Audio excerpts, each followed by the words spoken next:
Hello everyone, स्वागत है आपका हमारी ऑनलाइन क्लासेस में। और आज हम पढ़ने वाले हैं केमिस्ट्री, जो कि बहुत से कॉम्पिटिटिव एग्जाम में एक इंपॉर्टेंट रोल प्ले करती है।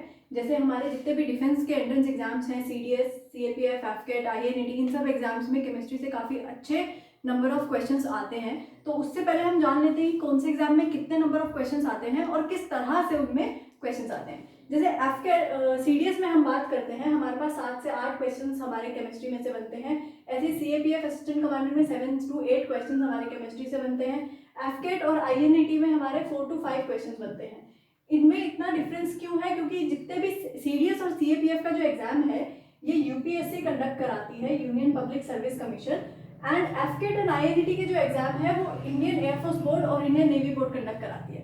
तो इनमें डिफरेंस क्या है? क्वेश्चंस में डिफरेंस आता है कि एफकेट और आईएनईटी में एग्जाम में जो क्वेश्चंस पूछे जाते हैं केमिस्ट्री से या किसी भी साइंस के दूसरे पार्ट में से, फिजिक्स हो गया, बायोलॉजी हो गया, तो उसमें वन लाइनर क्वेश्चन आते हैं, वन लाइनर क्वेश्चन आते हैं। लेकिन जब हम यूपीएससी की बात करते हैं तो यूपीएससी जो है जब एग्जाम क्वेश्चन बनाती है केमिस्ट्री का, तो वो बहुत कंसेप्चुअल क्वेश्चन पूछती है। कंसेप्चुअल इन द सेंस कि हमें किसी की डिफाइन पता है, हमें उसकी वर्किंग पता है, लेकिन वो क्वेश्चन आपसे पूछेगी उसकी एप्लीकेशन पे। ठीक है, तो हम एक बार देख लेते हैं एग्जाम्पल।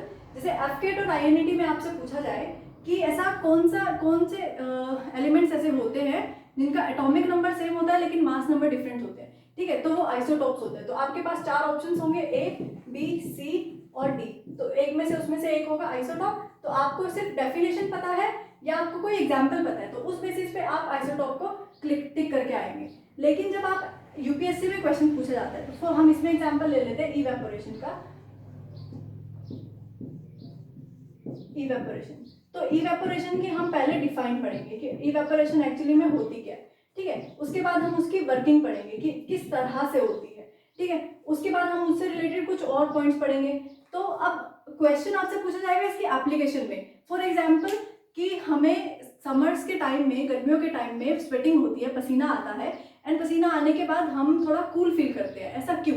क्योंकि जब वो पसीना भाप बन के उड़ने लगता है तो हमें कूलिंग फील होती है। ऐसा क्यों? वो इवेपोरेट हुआ, इवेपोरेशन हुई। तो वो इवेपोरेशन में हम वर्किंग में समझेंगे कि जब पानी इवेपोरेट होता है वो हीट गेन करता है अपनी सराउंडिंग से। ठीक है, तो जैसे ही पसीना जो हमारा होगा, स्वेट जो हमारा होगा, वो क्या होगा, इवेपोरेशन होने के लिए, वेपर्स में कन्वर्ट होने के लिए हमारी बॉडी से हीट को एब्जॉर्ब करेगा। अब वो हीट तो हमारी बॉडी से निकल गई, इट मींस हमें कूलिंग फील हुई। तो ये हमने पढ़ा कि इवेपोरेशन जो है सराउंडिंग से हीट गेन करने की वजह से कूलिंग इफेक्ट शो करती है। क्या शो करती है? Cooling effect. तो इस कूलिंग इफेक्ट की वजह से हमें ठंडा महसूस होता है। तो ये हमने पॉइंट पढ़ा था किसमें? वर्किंग में। इवेपोरेशन की हमने वर्किंग पढ़ी, ये पॉइंट पढ़ा। लेकिन क्वेश्चन किसमें से आया? एप्लीकेशन में से।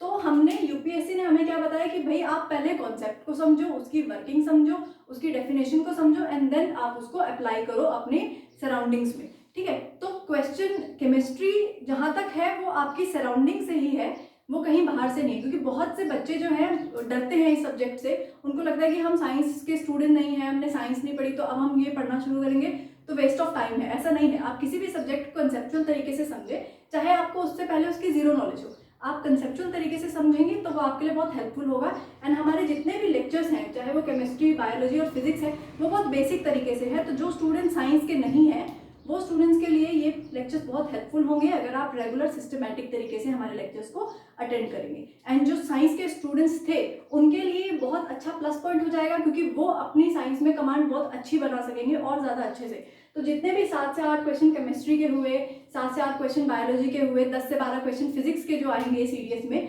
आप उनको अटेम्प्ट करके आएंगे। ठीक है, तो हम इस चीज़ की आपको श्योरिटी देते हैं, लेकिन हम बदले में आपसे चाहते हैं एक डिसिप्लिन मैनर में आप हमारी क्लासेस को अटेंड करें।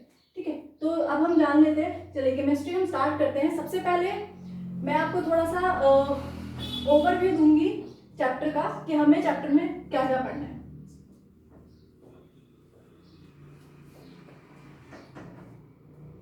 तो सबसे पहले हम केमिस्ट्री में पढ़ेंगे, जब आपने देखा होगा, जो साइंस के स्टूडेंट्स हैं वो बहुत फेमिलियर होंगे इस चीज़ से कि मैटर। ठीक है, ये हमने 6th क्लास में आपको सबसे पहले अपनी डेफिनेशन बताई जाती है कि मैटर जो है, हम जितने भी अपनी सराउंडिंग्स में देखें, आसपास की चीज़ों को देखें, कुछ भी चीज़ होगी, चेयर, टेबल, बुक, ये ब्लैक बोर्ड, वाइट बोर्ड, आपका बेड, सोफा, ये जितनी भी चीज़ें सब क्या है? मटेरियल है।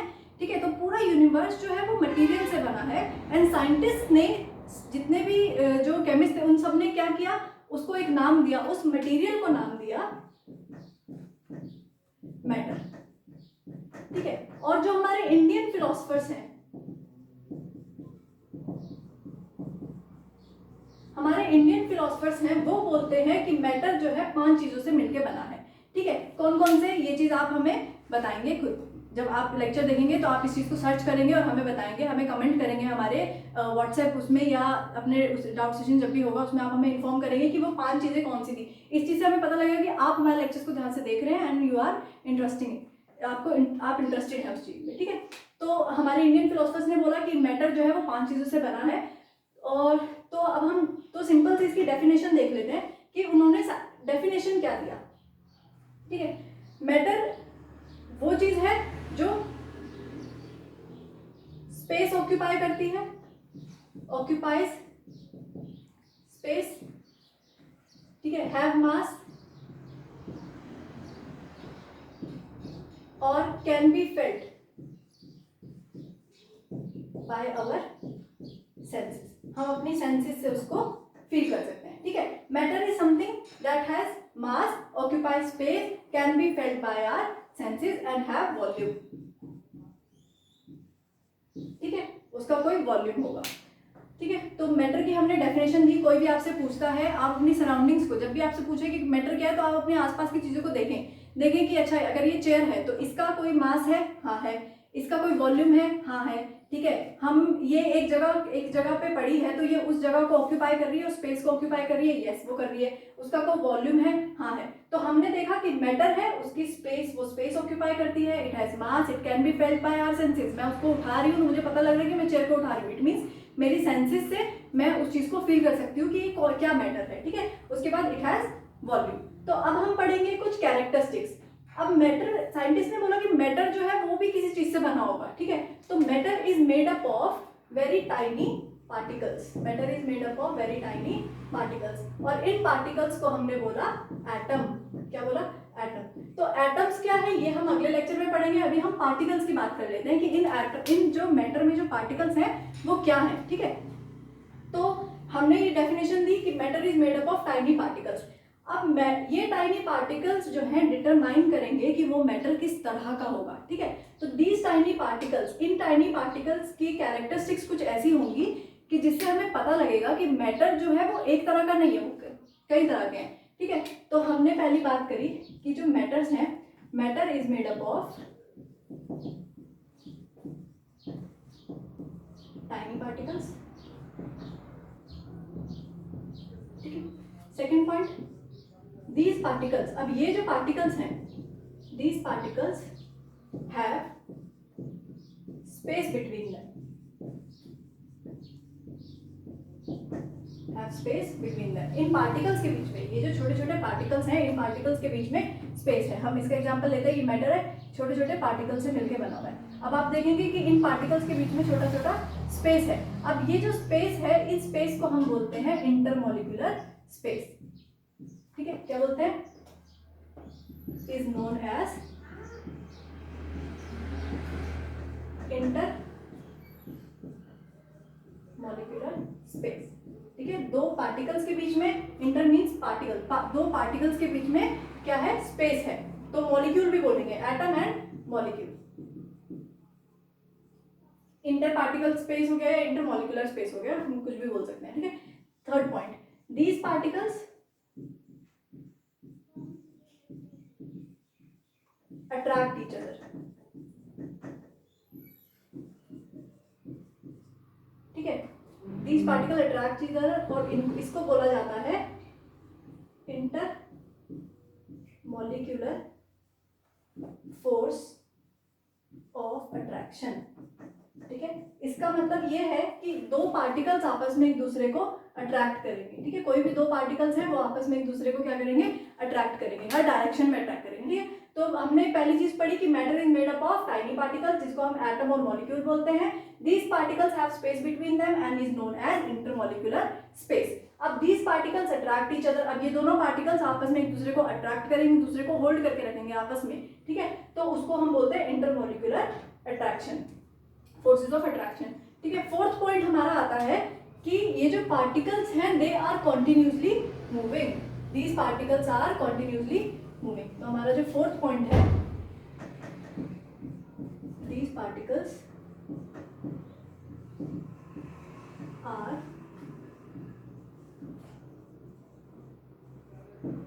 Continuously moving. अब आपने फिजिक्स में ये चीज पढ़ी होगी कि जब कोई किसी भी बॉडी में मोशन होता है तो वो काइनेटिक एनर्जी पोजेस करता है। तो अब ये पार्टिकल है, अब मूव कर रहा है, तो इसका मतलब इसमें भी ये क्या होगी, काइनेटिक एनर्जी होगी, यानी these particle possesses kinetic energy. और काइनेटिक एनर्जी में पार्टिकल्स के केस में जब कोई बॉडी मूव कर रही है तो जब हम किसी मैटर को हीट करेंगे, अब उसका पार्टिकल ऑलरेडी मूविंग है, काइनेटिक एनर्जी है, तो ये काइनेटिक एनर्जी टेम्परेचर बढ़ने पे और ज्यादा बढ़ जाती है। इसका मतलब जो काइनेटिक एनर्जी है it is directly proportional to the temperature. Kinetic energy increases when the temperature of a body या पार्टिकल इंक्रीज करता है। ठीक है, तो यानी अगर कोई पार्टिकल है वो मूव कर रहा है, मैंने उसको और हीट प्रोवाइड कर दी, उसकी टेम्परेचर बढ़ा, उसकी काइनेटिक एनर्जी बढ़ी, तो वो जैसे मूव कर रही थी उसकी मूविंग की स्पीड जो है और ज्यादा बढ़ जाएगी। तो ये वाला कॉन्सेप्ट हम याद रखेंगे, इट इज वेरी इंपॉर्टेंट, क्योंकि काफी सारी जगह पर यूज होने वाला है। कहाँ पे यूज होगा, जब एक स्टेट से मैटर एक स्टेट से दूसरी स्टेट में चेंज होगा, तो हम यही कॉन्सेप्ट पढ़ेंगे कि पार्टिकल जो था वो मूव कर रहा था, इंटरमोलिकुलर स्पेस मूविंग की वजह से इंटरमोलिकुलर फोर्सेज ऑफ अट्रैक्शन टूट गए। ठीक है, दो पार्टिकल थे, मूव कर रहे थे, ठीक है, लेकिन हमने क्या करा, टेम्परेचर और बढ़ा दिया, अब उनके बीच में जो बॉन्डिंग थी अब वो और तेजी से मूव करने लगे एंड दे विल ब्रेक। ठीक है, क्या हुआ, फोर्सेज ऑफ अट्रैक्शन टूट गया, खत्म हो गया, एंड वो दोनों पार्टिकल जो है वो अलग हो गए। तो उससे क्या हुआ, अब मैटर जो है अपनी, अब किसी के पार्टिकल्स जो होंगे अरेंज होंगे और बिखर गए, तो स्टेट चेंज हो गई उसकी। ठीक है, तो इस तरह से हम इसको inter conversion of states of matter में पढ़ेंगे। ठीक है, तो अभी तक हमने पढ़ा पार्टिकल्स के बारे में, characteristic of particle, characteristic of matter, क्या कि matter is made up of very tiny particles, these particles have space between them, जिसको हम इंटरमोलिकुलर स्पेस बोलते हैं, these particles attract each other, intermolecular forces of attraction बोलते हैं, और these particles are continuously moving, possess करते हैं kinetic energy, और टेम्परेचर बढ़ाने में ये काइनेटिक एनर्जी जो है इंक्रीज करती है।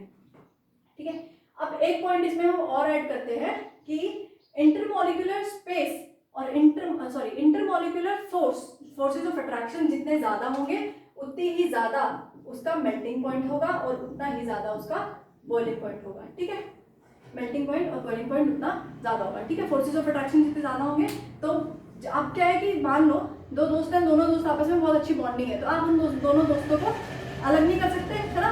तो जितना ही दो पार्टिकल्स के बीच में फोर्सेज ऑफ अट्रैक्शन जितने ज्यादा होंगे, आप उतना ही डिफिकल्ट होगा उस दोनों पार्टिकल्स को अलग करना, और उतना ही डिफिकल्ट होगा एक स्टेट को दूसरी स्टेट में चेंज करना। इसका मतलब अब हमें क्या करना पड़ेगा, एक्स्ट्रा एफर्ट लगाना पड़ेगा, तो हमें और ज्यादा टेम्परेचर बढ़ाना पड़ेगा। ठीक है, और ज्यादा हीट देनी पड़ेगी। तो अब जब हम किसी बॉडी को ज्यादा हीट दे रहे हैं तो उसका बॉइलिंग पॉइंट बढ़ेगा। ठीक है, या हम किसी बॉडी को मेल्ट करना चाहते हैं तो उसका मेल्टिंग पॉइंट भी उतना हाई होगा। ठीक है, तो जो उनके बीच में पार्टिकल्स के बीच में जितना ज्यादा बॉन्ड है उतना ही ज्यादा उसको तोड़ने में या बनाने में हमें हीट चाहिए होगी। ठीक है, तो ये कुछ पॉइंट्स हैं, इनसे रिलेटेड हमारे पास कुछ क्वेश्चंस आने वाले हैं, तो आप इसको मार्क कर लीजिएगा, नोट कर लीजिएगा, या स्क्रीनशॉट लेना है आप स्क्रीनशॉट ले सकते हैं, इट्स योर चॉइस। ठीक है, तो ये हो गया। अब हम इसके बाद बात करते हैं state of matter. State of matter में हम पढ़ेंगे कि मैटर कौन सी स्टेट में एग्जिस्ट करता है, और ये जो एग्जिस्टेंस है ये किसकी वजह से है, ऐसा क्या हुआ कि मैटर को अलग अलग स्टेट्स में एग्जिस्ट करना पड़ा। ठीक है, तो मैटर जो है it exists in 3 different states: solid, liquid and gas। ठीक है, डिफरेंस क्या है, डिफरेंस आएगा आप अभी नोटिस करेंगे जब मैं पढ़ाना स्टार्ट करूंगी कि पार्टिकल्स के अरेंजमेंट का डिफरेंस होगा और किसी चीज का डिफरेंस नहीं होगा। ठीक है, इंटरमोलिकुलर फोर्स ऑफ अट्रैक्शन और इंटरमोलिकुलर स्पेस वेरी करेगा तीनों में और स्टेट को बदल देगा। पहला पढ़ते हैं हम सॉलिड में जो इंटरमोलिकुलर स्पेस होता है वो बहुत इज वेरी लेस और नेग्लिजिबल। ठीक है, यानी जो पार्टिकल्स हैं उन पार्टिकल्स के बीच में जो स्पेस है वो बहुत कम है, बहुत टाइटली पैक्ड होते हैं, टाइटली या हम कहें बहुत क्लोजली पैक्ड होते हैं। ठीक है, पार्टिकल्स एक दूसरे के क्लोजली पैक्ड होंगे। अब आप खुद नोटिस कर सकते हैं कि पार्टिकल्स इसके इतने क्लोजली पैक्ड हैं तो क्या होगा, अट्रैक्शन उतनी ज्यादा होगी। तो सेकंड पॉइंट हम कह सकते हैं कि inter molecular forces of attraction is strong. ठीक है, क्या हुआ कि स्पेस कम था, दो दोस्त हैं वो एक दूसरे के घर के बहुत पास रहते तो रोज उनके घर में आना जाना हुआ, तो इसकी वजह से उनके बीच में बॉन्डिंग उतनी ज्यादा अच्छी हो गई। तो वही चीज है कि दो पार्टिकल्स हैं आपस में बहुत क्लोजली पैक्ड हैं, जिसकी वजह से दोनों एक दूसरे को और ज्यादा अच्छे से अट्रैक्ट कर पा रहे हैं। उन्होंने बोला कि भाई मैं तेरे को कहीं जाने नहीं दूंगा। ठीक है, तो वही हो गया कि इंटरमॉलिक्यूलर फोर्सेस ऑफ अट्रैक्शन जो है वो बहुत ज्यादा स्ट्रॉन्ग है। ठीक है, फोर्स ऑफ अट्रैक्शन बहुत ज्यादा स्ट्रॉन्ग है दो पार्टिकल्स के बीच में। अब इन दो की वजह से डिटरमाइन हम क्या करते हैं, शेप। क्या करते हैं, शेप। अब देखो पार्टिकल्स कहीं हिल नहीं पा रहे, मूव नहीं कर पा रहे, जैसे हैं सालों साल वैसे ही रहेंगे। तो इसका मतलब सॉलिड्स की जो शेप होती है वो डेफिनाइट होती है। ठीक है, क्या होती है, it has definite shape. Definite shape. ठीक है, आप बुक है आपकी जो प्री नर्सरी की बुक थी, आप 12th क्लास के जब आप 12th में चले जाएंगे आप उस बुक को देखो, आप वो वैसे बुक शेप चेंज नहीं हुई, सॉलिड चीज है, हमेशा सॉलिड में रही।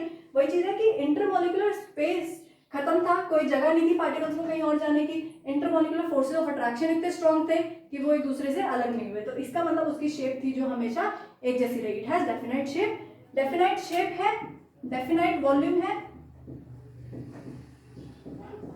ठीक है, और दूसरी चीज, अब इस किसी भी सॉलिड ऑब्जेक्ट को जब मैं प्रेस करने की कोशिश करूंगी तो वो प्रेस नहीं होगा। ठीक है, फिफ्थ पॉइंट कि सॉलिड्स आर इनकम्प्रेसिबल।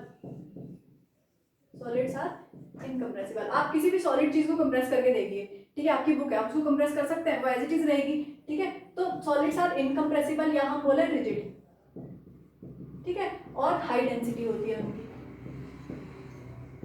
अब मैंने आपको मेल्टिंग पॉइंट और बॉइलिंग पॉइंट समझाया था कि इंटरमॉलिक्यूलर फोर्सेस ऑफ अट्रैक्शन जो होते हैं उसकी वजह से मेल्टिंग पॉइंट और बॉइलिंग पॉइंट बहुत हाई होता है, इसीलिए सॉलिड्स का melting point and boiling point जो होता है वो बहुत हाई होता है, क्योंकि उनके पार्टिकल्स बहुत स्ट्रॉन्गली पैक्ड हैं और स्ट्रॉन्गली पैक्ड हैं, स्ट्रॉन्गली एक दूसरे से अट्रैक्टेड हैं। तो क्या हुआ उसकी वजह से कि पार्टिकल्स को हम तोड़ नहीं सकते, अब उसको मेल्ट करना है। ठीक है, तो मेल्ट कराने के लिए क्या होगा, ईजी नहीं है उसको मेल्ट कर पाना, क्योंकि उसके हमें बहुत ज़्यादा एनर्जी प्रोवाइड करानी पड़ेगी, तो बहुत ज़्यादा टेम्परेचर बहुत हाई होता है उसका मेल्टिंग पॉइंट। ठीक है, बहुत ज़्यादा हाई होता है।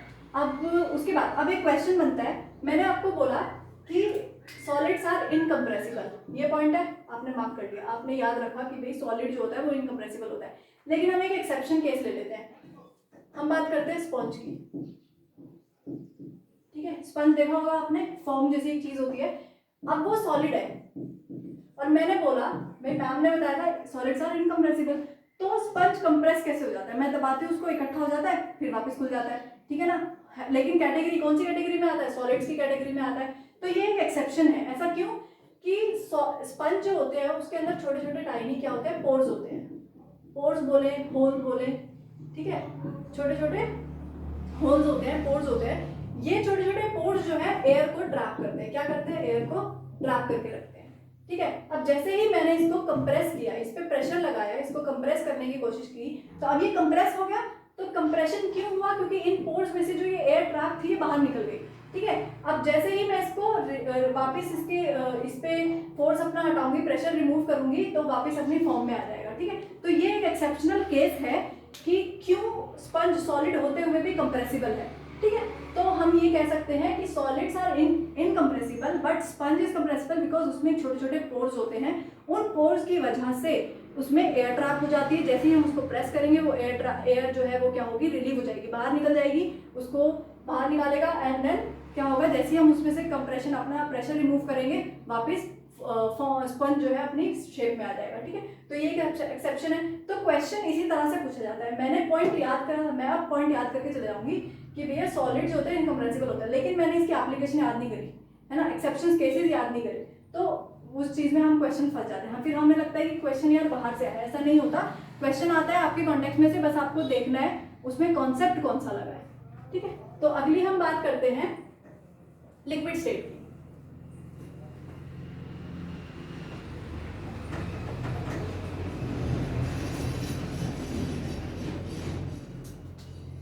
लिक्विड स्टेट में भी हम पार्टिकल्स की अरेंजमेंट की बात करेंगे।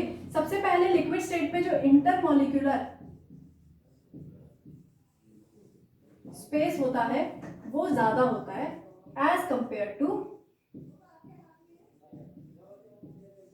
सॉलिड्स। सॉलिड के कंपैरेटिवली इसके पार्टिकल्स जो होते हैं थोड़े दूर दूर होते हैं, ठीक है, हम देख लेते हैं इस तरह से, उसके मैंने बहुत पास बनाए थे, इसके थोड़े दूर होते हैं, ठीक है। तो इंटरमॉलिक्यूलर स्पेस यानी दो मॉलिक्यूल्स या दो पार्टिकल्स के बीच में जो स्पेस है वो बहुत ज़्यादा है एज कंपेयर टू सॉलिड, ठीक है। अब पार्टिकल्स ज़्यादा दूर दूर हैं तो इनके इंटरमॉलिक्यूलर फोर्सेज ऑफ अट्रैक्शन कम होंगे, ठीक है। दो दोस्त हैं आपस में बहुत दूर दूर रहते हैं, ठीक है, उनके घर आना जाना बहुत कम होगा, बॉन्डिंग बहुत कम होगी, ठीक है। तो वही चीज़ है कि जब स्पेस ज़्यादा है तो इंटरमॉलिक्यूलर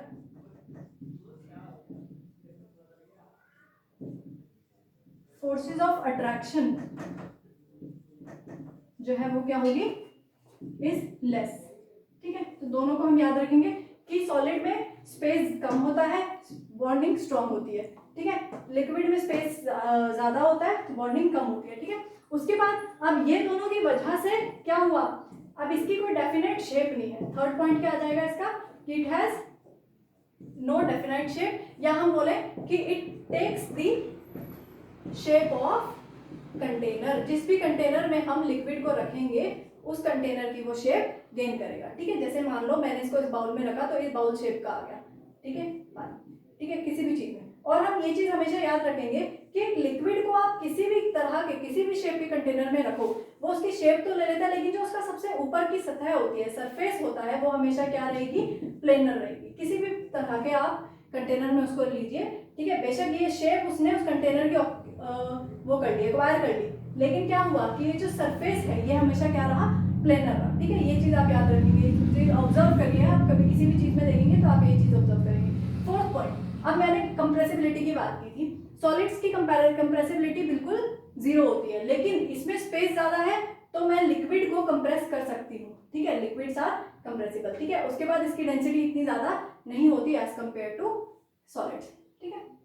चलिए अब हम बात करते हैं गैस की।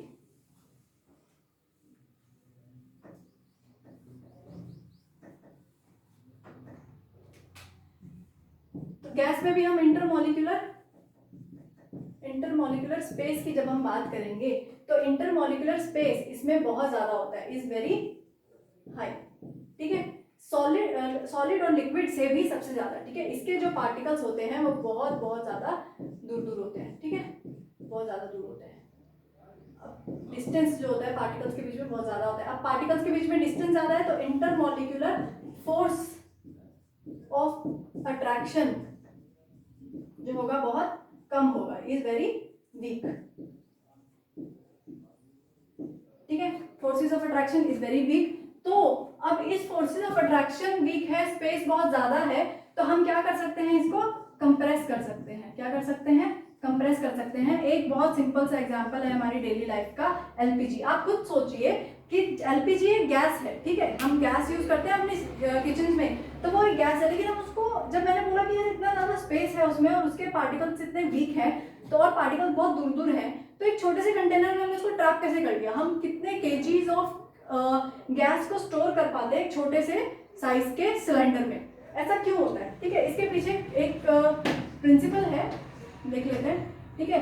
मान लो कि ये कोई हमारे पास गैस है एंड इस गैस के पार्टिकल्स हैं, they are very loosely packed. अब मैंने इस पे प्रेशर एक्सर्ट किया, क्या एक्सर्ट किया, ये एक पिस्टन है, इस पे से मैंने प्रेशर एक्सर्ट किया, इसको ऊपर से कंप्रेस करने की कोशिश की। अब जब मैं ये इससे प्रेशर एक्सर्ट करूंगी इस गैस पे, ठीक है, तो क्या होगा, ये जो पार्टिकल्स हैं ये एक दूसरे के पास पास आने शुरू हो जाएंगे, ठीक है, और कंप्रेशन तो हम कर ही रहे हैं, पार्टिकल्स एक दूसरे के पास पास आ गए, ठीक है। अब यहाँ पे प्रॉपर्टीज थी गैस वाली, ठीक है, जैसे ही हमने इसको कंप्रेस किया, प्रेशर एक्सर्ट किया, प्रॉपर्टीज किसकी आ गई, लिक्विड वाली, ठीक है, यानी पार्टिकल्स ने कौन किसकी प्रॉपर्टीज एक्वायर कर ली, यहाँ पे पार्टिकल्स के बीच में स्पेस कम हो गया, इंटरमॉलिक्यूलर फोर्सेस ऑफ अट्रैक्शन बढ़ गया एज कंपेयर टू गैस में जितना था, ठीक है ना। तो इसने क्या प्रॉपर्टी एक्वायर कर ली, लिक्विड की प्रॉपर्टी एक्वायर कर ली। तो इसका मतलब क्या हुआ कि जो गैसियस स्टेट थी उसको हमने कंप्रेस करके लिक्विड स्टेट में कन्वर्ट कर दिया, ठीक है, उसको एक बहुत ज्यादा हाई प्रेशर में स्टोर किया एक कंटेनर के अंदर, और हमें क्या मिला, लिक्विड फॉर्म ऑफ गैस। तो इसीलिए हम इसको लिक्विफाइड पेट्रोलियम गैस बोलते हैं, वो गैस पेट्रोलियम गैस जिसको हमने लिक्विड फॉर्म में कन्वर्ट किया होता है। ठीक है, तो इस तरह से आपको कॉन्सेप्ट एक पॉइंट याद हो गया। अब इस पॉइंट के बेस पे कुछ क्वेश्चंस बनेंगे। ठीक है, अब पार्टिकल्स के बेस पे एक क्वेश्चन बनता है कि हम एक सॉलिड ब्लॉक में से, ठीक है, आपने देखा होगा, कराटे देखा होगा, उसमें क्या होता है, एक ब्रिक होती है, एक वुडन ब्लॉक होता है, उस ब्लॉक को हाथ से वो तोड़ देते हैं। ठीक है, क्या होता है कि अब हमारा हाथ उसमें से पास क्यों नहीं हुआ, मैंने एयर में से हाथ धोया, मेरा एयर में से हाथ पास हो रहा है, लिक्विड में से भी मेरा हैंड पास हो जाएगा। ठीक है, लेकिन सॉलिड ब्लॉक में से, ठीक है, सॉलिड ब्लॉक में से हमारा हाथ पास नहीं होता। ऐसा क्यों? क्योंकि उसके फोर्सेस ऑफ अट्रैक्शन बहुत होती है उसके पार्टिकल्स के बीच में, और स्पेस बहुत कम होता है। ठीक है, जैसे ही मैं गैस में से अपना हाथ पास कराऊंगी तो इन स्पेस में से, इस फोर्सेस ऑफ अट्रैक्शन कम होने की वजह से और स्पेस ज़्यादा होने की वजह से मेरा हाथ इसमें से पास कर जाएगा। लिक्विड में से भी एक बारी को पास कर जाएगा, लेकिन जैसे ही मैं इस पे फोर्स एक्सर्ट करूंगी, किसी सॉलिड ऑब्जेक्ट में फोर्स एक्सर्ट करूंगी, तो पार्टिकल्स पास होने की वजह से मेरा हाथ इसके से पास नहीं होगा, बल्कि मेरा फोर्स इस पे एक्सर्ट होगा और ये क्या हो जाएगी, ब्रेक हो जाएगी। ठीक है, तो इस तरह से मुझे कॉन्सेप्ट को समझना है एंड एप्लीकेशन को समझना है। ठीक है, इससे रिलेटेड कुछ और क्वेश्चंस हैं, वो मैं आपको अगली वीडियो में बता दूंगी, या फिर मैं आपको उसका PDF प्रोवाइड करवा दूंगी। तो आपको उसमें कोई भी डाउट होगा या लेक्चर में कोई भी डाउट होगा, आप हमें हम आपको लाइव क्लासेस में डाउट सेशंस दे सकते हैं, या आप हमें व्हाट्सएप ग्रुप्स पे हमें इन्फॉर्म कर दीजिए, हम आपके लिए एक स्पेशल क्लास ऑर्गेनाइज करा देंगे उसके लिए। ठीक है, आप रेगुलर नोट्स बनाइए, क्लासेस को रेगुलर देखिए, तो आपके सारे डाउट्स क्लियर होते जाएंगे। Thank you.